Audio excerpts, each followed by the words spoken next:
Second pitcher we run into down here at fantasy camp. So how's it going? How you feeling? Feeling good. Glad to be down here.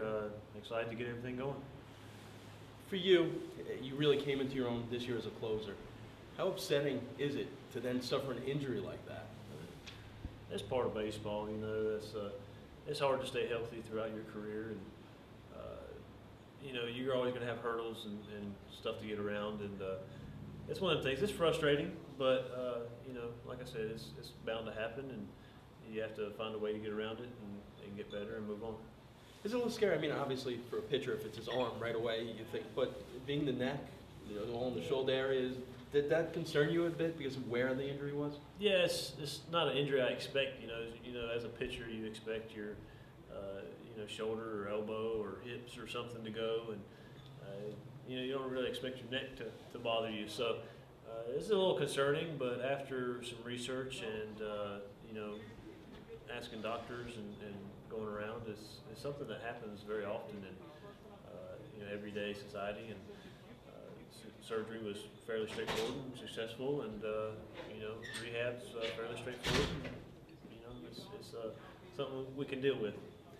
Now, as someone that covers a team, and even from a fan standpoint, it seemed there was a difference between you this year and the year before. Obviously, roles changed also.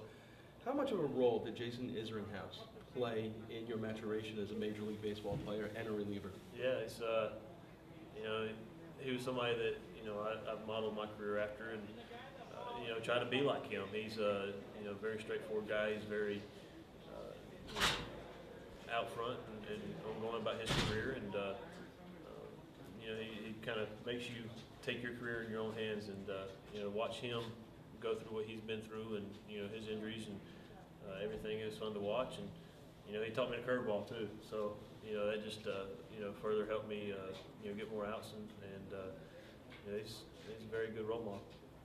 The difference between being a setup man and a closer, mentally, is there a different approach, even the way you sit in the bullpen during a game? Yeah, you know, you kind of know your role, when you're going to pitch, what innings you're going to pitch, and you know, you can prepare for that one inning instead of whether you're going to be seventh or eighth, or you know, whether you're going to be ahead or behind. You know that when you come in the game, it's going to be the ninth inning, and you're going to be ahead, and you have to get the job done. So, you know, mentally you have to prepare for that, and physically, you know, your routine's locked in. So it helps to know that, and also, you know, you have to turn it on. Also, you go from camp to camp, and as you grow as a player, different camps mean different things. Last year, pretty much, you were the closer. This year, due to injury, someone took your position for a little while because you weren't there, and had decent success with it, with Big Black. Right. Do you approach spring training differently, like knowing that maybe there is a competition, or are you still in your mind, I'm coming to camp, I'm the closer, my job, and I just have to do what I need to do? No, I feel like it's my job. You know, don't know what's going to pan out or whatever, but you know, in my head, I'm coming in as the closer, and preparing myself for that, and you know, they'll have to take it away from me. So, you know, that's my job. That's what I ended last year as, and that's what I'll start this year as. Pitching staff really rounding out. You get a veteran who is a known innings eater. Obviously Harvey out for this season, but you have Wheeler, you know, Syndergaard on the way, Henry Mejia, you know, on the mend.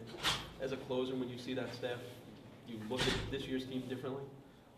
No, I think we, you know, just as any other year, have the ability to win, and you know, looking forward to it. I think we put some key puzzle pieces in, and I think our pitching staff's going to be pretty good, and I think our bullpen's going to be pretty good, and I think you know, we're going to have a chance to win it and be successful. So, you know, I'm looking forward to it. I'm excited about it. Lastly, you know, everyone's into cybermetrics and numbers. The number I want to know is if you keep track of what your save percentage was clean shaven as opposed to the beard. Is the beard the new wave of relievers? Well, what's the deal with the beard? I don't know. I couldn't tell you those numbers, but I know that, you know, I've had the beard for, you know, several years now, and you know, it's progressively gotten more out of control. But you know, it's something that, you know, I like, and you know, feel comfortable in, and can continue to rock it. Ever get to the Wilson phase or not? No, that's a little too far out of control. I like to keep it a little bit cleaner than that, but Yeah, no, it's fun. Excellent. Thanks. Yes, sir. Good luck, man. Thank you, appreciate it.